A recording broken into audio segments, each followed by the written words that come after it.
Hey T, how's it going? Oh, good. Long time no see. I know it's been a while, hasn't it? Yeah, it has. I like is this kind of like a Tom Hanks Castaway lockdown vibe going on? I think it's just laziness. The the last time I was out for a long time and I came back and I was the vice captain of the Hazel team, I had a little beard there as well. So this is kind of the same thing. I've been away from uh, golf activities, so might as well just keep it. I like it. But now, obviously, these are extraordinary times that we're all facing. What are your feelings on the collective effort made by everyone around the world to do the right thing and stay home during these tough times? Well, I think that pretty much everyone's listening to our government officials and trying to do the best thing for um, humankind. This is a war that has no visible enemy, which is very different for all of us around the world. And we have to do what's best for each other. And how we can help each other is by quarantining ourselves. I know it's frustrating, it's boring at times, but in the end, we're trying to save lives. And hopefully we can flatten this curve out and resume normal activities whenever months down the road. But the more we do what our government officials say, the sooner we can return to our normal daily activities. Now, the last time we spoke to you at Genesis, you said that you wanted to put on a little bit more weight during this time off. Have you managed to do that? I know you rolled in with a smoothie there, trying to get those calories in. It has not happened. No. I have not gained any weight, but I have gotten stronger. I've been a little bit more pliable, but I have not put on a lot of weight because every now and again I'll go for a ride outside, um, cycle down the road, and come back, and whatever water weight I've put on, I've lost. It is still warm down here in South Florida. It's hovering in the mid 80s, low 80s, pretty much every day. And Mhm. so getting outside and sweating, it feels good to be outside at home. But yeah, feeling the breeze hit my face and by cycling feels fantastic. And I know that when I come home, I'm not going to be able to do much. So I end up cycling for longer. A lot of people have taken up new hobbies or picked up hobbies that they've dropped a while ago because they're so busy. Is cycling one of those for you? I used to do it quite a bit, Mm. and I'm doing a little bit more now because obviously we have the time. I've been trying to help Sam and Erica with this ungodly puzzle that they have. We just finished or they just finished a 2,000-piece puzzle, and now it's a 3,000-piece puzzle. Oh, that's serious. I struggle because I'm partially colorblind. So, Oh, okay. yeah, with that being said, I don't know certain colors. So I said, is this right? Is this right? Is this right? They get sick and tired of me asking. So they end up shooing me away from the puzzle. How can I help? You can't. Bye. I was like, okay, here we go. So you can be in charge of shapes and they can be in charge of colors. Yeah, but it's just the organization of it. Getting everything. I Once we're done with the borders, I'm useless. I can't disseminate colors as well as they can. One of the biggest challenges that parents are facing during this time is homeschooling. How has that been going in your household? Well, we have online learning Mhm. through our school here at Benjamin, and so they have dedicated class time in which they have to FaceTime in, um, and so that's been going well. It's trying to get they have all their assignments and their work and their teachers, you know, getting on them, trying to teach them lessons. I know not every student has that availability, but we're very lucky in that regard. For us at the foundation, we've been able to grow throughout this pandemic in a way that was unforeseen, just like for all of us with the pandemic. So TGR F's YouTube channel has been fantastic. Like my kids have been on it; they've checked it out. TGR EDU has been up and running, which is great. We got over 40 different curriculum that which kids they can explore and look at subjects that they probably wouldn't primarily be exposed to. So that's been a positive. We're trying to find positive in such a negative time. Mm. So just trying to find just little bitty positives here and there. Um, Not only it makes the day go by, but I'm trying to allow our kids to learn and grow and be better people throughout difficult times. Is that the one thing that you've been really trying to do in terms of telling your family and those around you just to try and find the positives? I'm sure that we could all use some tiger words of wisdom right about now. Yeah, I go back to what my dad used to say, and it's very true how he got through a lot of tough times. Don't forget, I'm a military brat, so you don't look at, people say take it day by day. He used to never say that. He used to just take it from one meal to the next. Yeah. So you go at it until the next meal, and then you figure it out, and then you go at it until the next meal. And when times are very slow like this, and days seem like months, if not years, Mm. you just try to break it up into pieces in which you can accomplish things. And unfortunately for myself, I've been through episodes like this in my career with my back, what it was, where seconds seemed like months. Yeah. Um, you have to slow things down and do things at a different pace, and look at things from a different lens, a different perspective, in which you can accomplish goals. And I think at this point in time, going from meal to meal has worked. I don't know how long this is going to work, or how long we're going to be in this pandemic, but for us, it's been these little bitty mini goals that has allowed us to keep moving forward. And next, it's nighttime and it's time for bed, and Yeah. then repeat process. But trying to keep the interest of all my kids and myself and Erica and all our hopes up throughout the days. Sometimes it's challenging. Uh, Yeah. For sure. Moving around, walking around, running, play tag, sprint. Trying to do anything, something active in which you sweat. I have a tennis court in the backyard, so we're able to play a little bit of tennis and make Yeah. them run around and burn energy. And Yeah. then, hey guys, back to school. Here we go. Yeah. No, that's definitely great advice. Genesis was really the last time that you played. And as you said, you've had some time now to work on yourself physically, but give us an idea of where you were at there and then where you're at now physically and with your game. Well, night and day, I feel a lot better than I did then. I've been able to turn, a negative into a positive, and I've been able to train a lot, be able to get my body back to where I think it should be at. I've been able to play some golf, fortunately, Medalist is still open here. Yeah. Every course virtually to the south of us is closed, Mm. but we remain open. So it's been nice to be able to go out there and hit golf balls and play a little bit. Yeah. At least get some fresh air and do something. Yeah. Obviously, we have our social distancing. We can't touch rakes or touch the flags, but one person per cart. But at least the members and their kids are able to get out there and play a little bit and do something active. Yeah. We've It's great seen members out there walking the dogs, some run the golf course, just doing some kind of daily activity to get some exercise and Yeah. some peace of mind. Yeah. So you've been able to be out there a fair bit and get away from everything and just grind on the game. Yeah, I have been able to do that. I've seen some pros out there practicing. Mm-hmm. The hardest part that we always talk about amongst ourselves as professional golfers, that it's weird practicing with no end goal. Yeah. To get ready for. Hypothetically, it could be this. Hypothetically, it could be that. It could Right. be that. It changes from.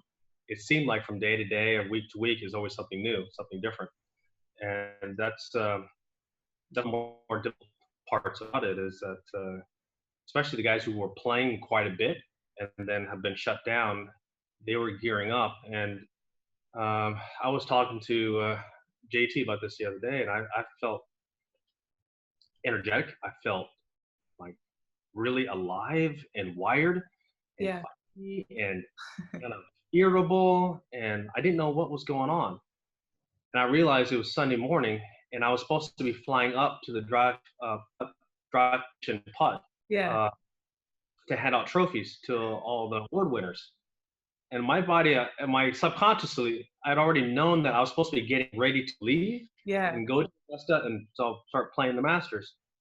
I mean, it's not that. He's not playing this week. No, but your body was ready My to go. body was ready to go, and I didn't know why I was acting that way. That's funny.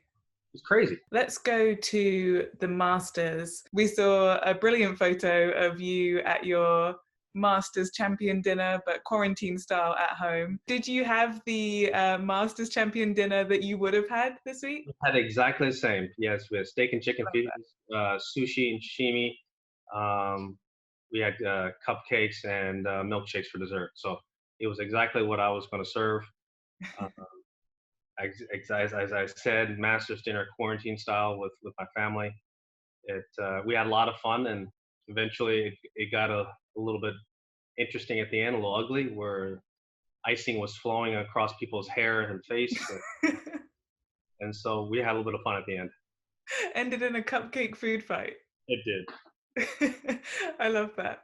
I can just imagine that exact thing happening at Augusta. But I did take the jacket off. I said, okay, this jacket cannot get any cupcakes on it, so we'll take the jacket off. Okay, go. And then get into it. I love it.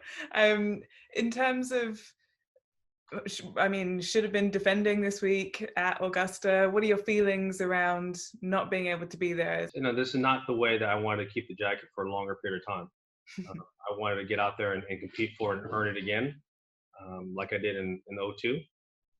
But this is not a normal circumstance. It's not the normal world. This is a very fluid environment, and it's very different for all of us. And fortunately, that we potentially could have a Masters in November and play it then. And I guess I'll be defending then, and hopefully that all comes about. If the Masters is in November, I know that's normal tournament dates. You start planning your prep about 4 months out or so at the start of the year. Would you do the same thing? And how might you go about that for a November Masters? Yeah, the way the schedule looks like we're going to be awfully busy in the fall, late summer and the fall. When the players move from out of the May date and back into the March date, and the PGA went into the May date away from August, it was a big adjustment for all of us. Now we look at this fall. I mean, that was a minor adjustment to what we're going to be dealing with late summer and the fall this year. So trying to figure all that out, I'm gonna sit down with my team and figure out what is the best practice way, what is the best practice schedule, what are the tournaments that I need to play in to be ready, how much should I play in, how much should I rest, all the things that are kind of up in the air. But again, we don't exactly know if you're going to be playing these events yet. This environment, this world we live in right now is changing daily, if sometimes even hourly. As I said, let's take a beat on it. And what I keep telling everyone around here, let's just go from meal to meal, and it'll add up. Now, you've obviously competed at Augusta so many times, going back to some Masters memories. What are the things from that week in Augusta that stand out in your mind that you'll miss the most this week? I was telling my kids and Erica last night that how special a day yesterday was in the Masters, because the Masters dinner it's one of the hardest clubs in golf. It is the hardest club to get into. To have that dinner, and the stories that are told, the needling that occurs. I was lucky enough to have had Gene Saracen and Sam Snead and Byron Elsa still alive when I won. And them eating milkshakes was incredible. And it's an incredible story. So I miss the needling that goes on. People just hammer each other with jabs, and they're priceless. They go back and they compare, so-and-so's win in the 50s, how much harder it was then in the 2000s, and we go back and forth, and it's nonstop. But at the end of the day, how's everyone's family, how's their grandchildren? They tell stories of, it's a back and forth, but it is a family, because we all understand how hard it is to be part of this dinner, and all of those who are out there that have been a part of that dinner, and we all know what we've missed last night. Today is a day normally where we play the par 3 contest, and there's high fiving. Our kids are out carrying our clubs, and it's one of family. And then tonight it gets back into lockdown mode. The light switches on and go all out starting tomorrow, but that's not going to happen. that's how I'm wired. I've been doing it for 25 years now, and so it's hard to unwire those circuits now. Um, Yeah, I do feel a little edgy. I want to get out there and play tomorrow. I want to compete. yeah. Um, I was going to ask that. Do you n- think? n- I can't. I may have to do it at medalist or something, or Yeah, right. backyard, putt against Charlie or something like that. So it's not the same, Yeah. because my mind has been wired for so many years to do it a certain way at a certain period of time. Yeah. So do you think when you wake up this Sunday morning, you're going to be pumped and ready to go I wouldn't say it's necessarily Sunday morning. I think tomorrow morning is going to be even, tomorrow morning? because it starts out. You don't get to Sunday unless you get through Thursday and Friday and Saturday. Yeah. Yeah. You put yourself into a position for Sunday to occur. But Thursday usually it's everyone gets quiet. I mean, Tuesday and Wednesday, on the grounds of Augusta, it's loud. People have phones out or cameras out. Yeah. People are yelling at you on 16 to skip it. Um, it. Then come game time, it's all quiet. You hear Yeah. the little murmurs. You hear tee shots from holes away. Um, you hear roars go up, 4 or 5 holes away that someone just holed out from out of the bunker or around the green. You hear these things, then it quiets back down again. Then you hear the murmurs. Um, I'm gonna miss all of that. Yeah. Yeah, you just talking about it makes it, I'm just grinning from ear to Yeah. ear. I can imagine it, and it's making me miss it even more as well. I can't even imagine how you must be feeling. Um, Now, kind of pivoting slightly, we're going to finish up on a lot of people have been sending each other around social media little competitions just to try and keep everyone going because we're all missing competition at the moment. I know you're one of, no, not one of, you are the most competitive human that I know. You mentioned that there's been some games of tag and stuff, but what little competitive things have you been doing around the house with the family? Because I know there must have been some. Um, I think that the best one that uh, Charlie and I have been playing quite a bit together. We've Yeah. been, as I said, medalist has been open, and so we've been able to go out there and play and compete. He's gotten a lot better, and he's gotten a lot better at throwing the needle at me now, and he's accepting it faster and Yeah. reversing it back on me. But we have a deal where, um, in the backyard, generally every night we'll go out and play putting matches, and winner gets to keep the green jacket in their closet. I said, I don't know how long I'm able to keep this, running. So we started this back in like January or February. Yeah. We were expecting to have the tournament here this week. Yeah. I don't know how long I don't know if I'll be able to defend. I don't know if I'll be able to win it again, but let's just take advantage to have a little bit of fun with it. So we play little putting contests, and occasionally it's gone into his closet, and primarily it stayed in mine. But just the fact that he's been able to earn it off of me, because there's no wins that are given in this family. Yeah. Earn all your wins, and so it's been fun to see him tease me about beating me and being able to wear the jacket and have it in his closet where he says it belongs. I'll earn it back off you tomorrow night. It says, yeah, tomorrow night, not tonight. And it just goes back and forth. And we've had a lot of fun with that. And, you know, fortunately and unfortunately, we won't have the opportunity to, for me, I don't have the opportunity to play for it and put it up there against the rest of the guys until November. But we'll enjoy doing little things like that around the house. Yeah, 100% sounds brilliant. Like father, like son, being competitive. It's been wonderful to chat to you. You sound like you're doing good. Thank you for all your advice. And it's been great hearing about your master's stories and memories as well. So take care of yourself and we'll talk soon. You too. Be safe. All right. I'll see you. Bye.